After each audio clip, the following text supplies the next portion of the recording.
All right, it says that I'm live, but it's not showing me. So let me just double check here. Uh, okay, there we go. Perfect, perfect. Okay, but now I can't actually see. Hopefully the lighting is okay. Um, and the cat is going to be doing stuff behind me. Oh well, it is what it is. Welcome to this week's, which was supposed to be last week's, live stream about where homeschool moms can get support. I think like a lot of homeschool moms, obviously, if you have found this channel or you found, my Facebook group, you know that, there's clearly some places to go for support. But I kind of wanted to have us go outside the box a bit. Just realized I want to be able to see comments. Oh, I don't have things set up. I changed my setup and realized now this is not the greatest setup. That's okay. We'll make it work, right? Okay. Hopefully I will notice if there are any live comments. So where can homeschool moms get support? I find that a lot of homeschool moms, and I'm seeing a lot of moms come into Facebook groups and such, and they've been homeschooling for a while, and they're only now seeking support, but they've been struggling for years, or they struggled the whole past year and only now are wondering, where can I go to get more help? And it's a shame because there's so much out there that you can use for support that I wanted to talk about this, right? I wanted to make sure that I didn't check my microphone. I want to make sure that you know where you can go to get information that you need in a way that suits you best. And one thing that I've done in recent years is I've been focusing a lot on kind of learning about my own personality, but also learning how other people's personalities are different than mine. My way of going about things is not necessarily what's going to work for everybody. And so these different things that I'm going to share, and if you have things that you know of, please share them in the comments.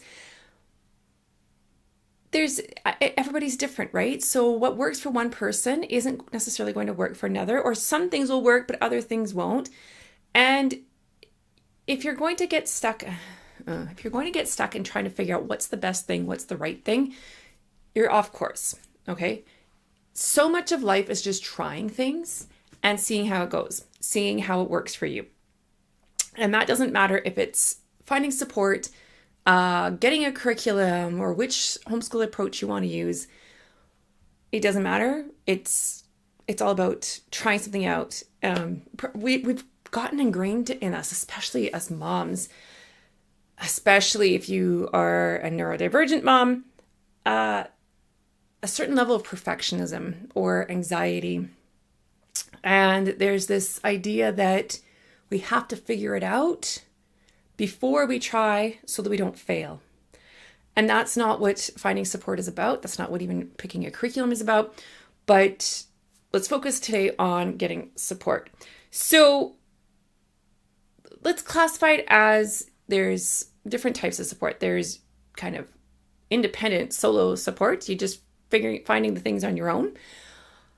There is in-person support. There is online support. And then there is even paid support. Okay.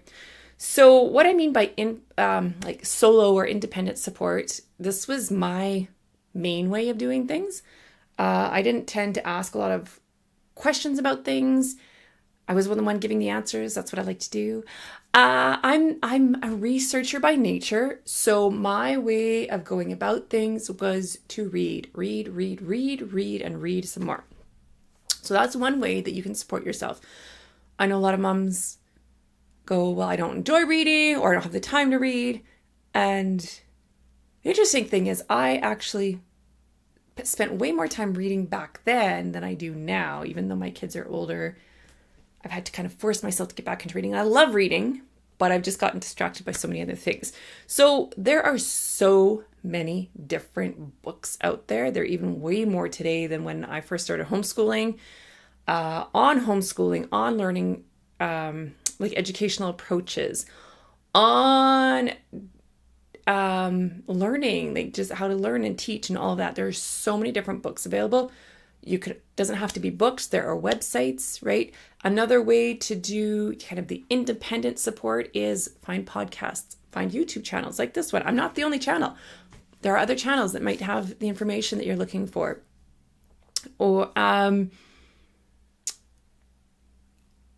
podcasts. Yes, there are podcasts. You can listen to podcasts to do with homeschooling and building yourself up either as a homeschool mom or homeschool style. Like there's Read Out Loud Revival has a podcast, I'm pretty sure. Homeschool Sanity. Actually, she's still doing a podcast. I had a bunch. There are a bunch of others. There are podcasts. So if you like to listen to podcasts, that is one way that you can support yourself in your journey. Another way, so that's the solo or the independent way, right? For me, like I said, that was books. I cannot tell you how many different books I read, some of which I reread or at least read different parts of over and over again. Montessori books, there are so many. Montessori was my big way of, my basis of things, but not the only thing that I did. And Charlotte Mason was another I kept reading. There's so many different things, so many different books out there. Even, it doesn't even have to be approaches. It can be things like one of my first homeschooling books was Homeschooling on a Shoestring. So it's about how you can learn, all the different ways you can learn things or help you get your kids learning things without having to spend a whole bunch of money on books, curriculum, and all of that. Homeschooling without a curriculum. It was awesome because I didn't want to necessarily use a curriculum. But let me grab some tea. So many books. I'm going to actually recommend a book.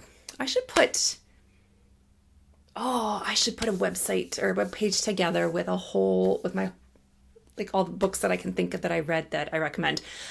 Unschooling Handbook. Even if you know you're not going to unschool, I highly recommend reading it because it will show you different ways that you can set up your home and just kind of get the kids engaged in activities without having to force them to do things. You can still do the curriculum stuff on the side, but have this added element of creating a learning environment that they can just kind of work in independently. All right, so that was the independent learning. The next kind of learning that we could do, or the support, is the in-person support. So this is things like joining local homeschool support groups that have in-person activities. I actually was part of a couple, and I don't know how many meetings I attended, but they did have meetings. Some had little workshops. It was a chance to connect with other parents.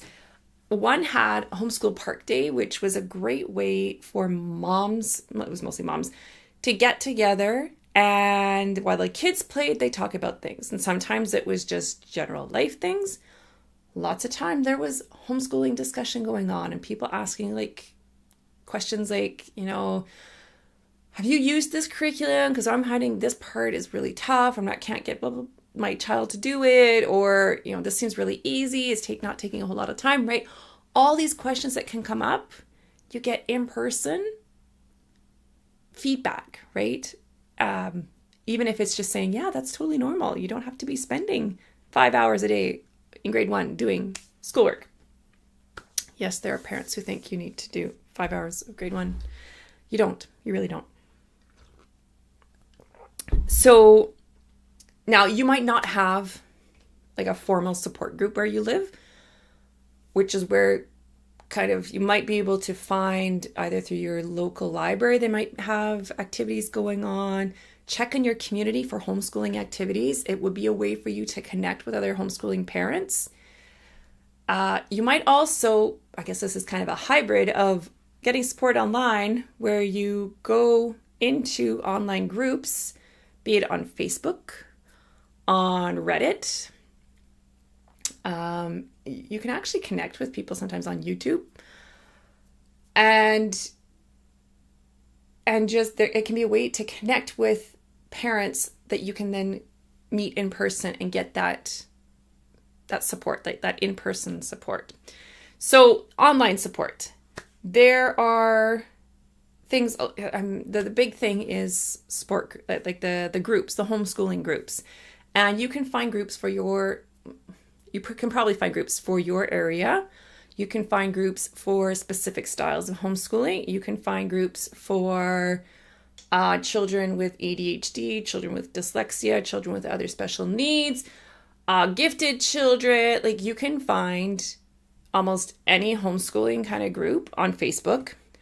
If you are not into Facebook or you would like to expand, there's also Reddit has a homeschool and then a homeschooling. I don't know why there's two different ones, and there are probably others. I haven't even looked into it too much. I just noticed there was a homeschooling category, and so kind of popped in, and there are a whole bunch of people in there asking questions, getting feedback, getting that support, right? So like two of the groups that I run Bliss-Filled homeschooling on Facebook. I do have a link for that in my about section. I don't think I have my ADHD group. So I run an ADHD group. Can I think of the name at the moment? Homeschooling Moms with ADHD, I think it is. So it's specifically for moms who have ADHD and are trying to homeschool, whether their kids are neurodivergent or not.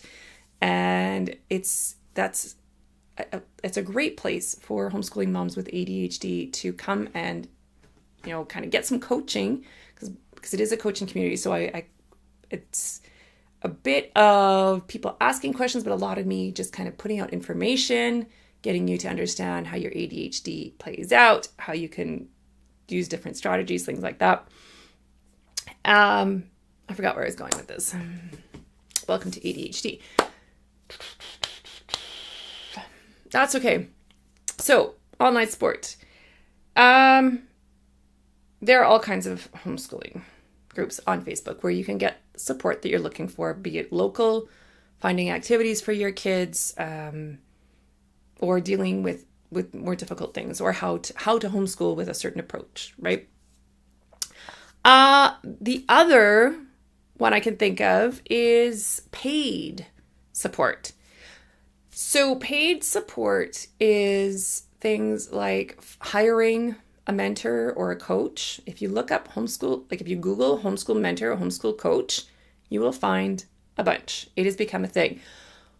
The first time I ever heard of this, I'm going to admit that I thought, well, why do we need that? Like, we've got all these homeschool support groups. Why would somebody need a coach or a mentor? But like I said, in recent, past few years, I've understood more why people would want it. And it's not the same going into a group and asking a question about a situation that you maybe need ongoing help with, right? Let's say you're struggling to, I should have muted my notifications. Let's say you are going in and asking feedback about a curriculum isn't the same thing as going in and asking, like, how can I get a plan going, like a weekly plan going where I'm actually doing it every week, right? How can I make sure my kid is making progress? See, there's certain things that require support over a longer period of time. So that's where a mentor or a coach, a paid membership can come in. There are so many out there. It just kind of depends on what you're looking for. I have actually finally launched my new membership, and it is for homeschooling moms who are wanting that extra support. Like, the plan is to have weekly group Zoom calls where we are getting into the planning, we are getting into the scheduling, we are getting into time allowing, we will get into different issues that are popping up. So that will be every single week.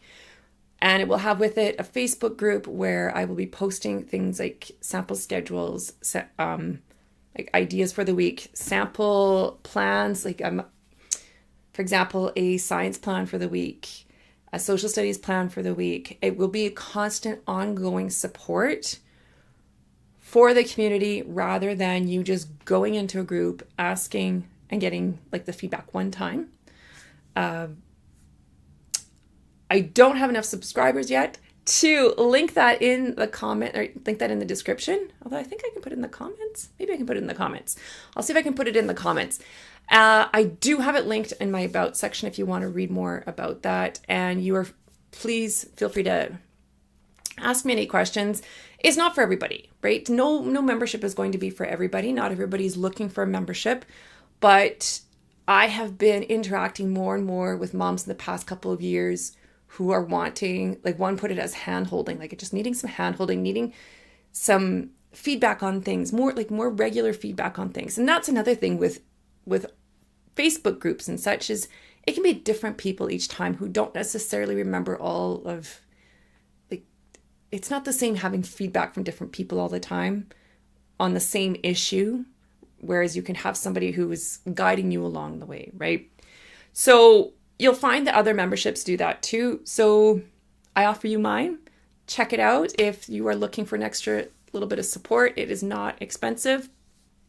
$15 Canadian for the basic membership per month.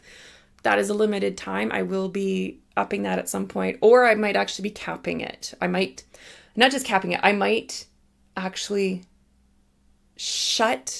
close memberships at the end of September so that I can just work with that group of women for a while before opening it up again. So do let me know if you have any questions about it. The best place to get me is on Facebook. Get a hold of me is on Facebook. This has been a really short video. That's fine, right? I think that was everything I wanted to share today about finding support.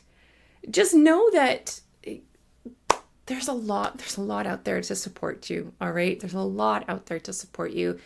You don't have to be just figuring this all out on your own. You don't have to come up with it in your mind on your own.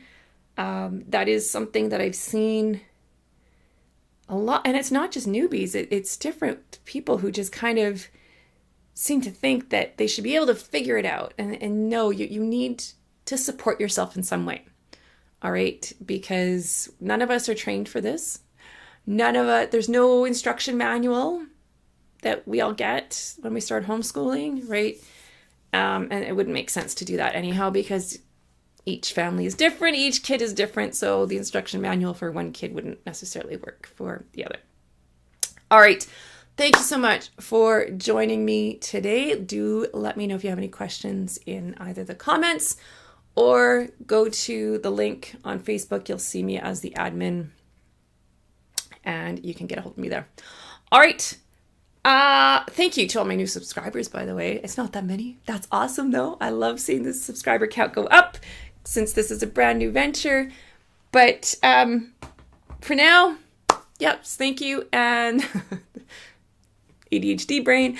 And I will I be going up live? Actually, no. Oh, yes. Okay. So what I'm going to be doing this week, instead of coming on live again on Thursday, I expect to be, so this is for Alberta homeschoolers, but, well, no, it's not necessarily Alberta homeschoolers. If you're looking to create a basic education plan for the year, and this can be helpful for anybody, not just those of us in Alberta, I am looking to do a Zoom call this week where we can get on, share screens and all of that, and kind of flesh out a basic plan together. All right, so join the Bliss-Filled homeschooling group for that, because that is where the Zoom link will be. And that is where I'll be getting all the information from people about when will it work for them to do that. All right, so and it's totally free. It's Bliss-Filled homeschooling community is totally free. My ADHD community is totally free. The paid membership is that extra me helping you out more using my knowledge from all the books and all of the experience of homeschooling. How many different kids? 5 different kids from different families with different issues. Yeah, I got a lot of experience I can share with you to help you out. All right. That is it for today. Thank you so much, and I will catch you next time. Now I gotta figure out how to stop this. This is always the issue, right? Great, thanks. And catch you later. Happy homeschooling.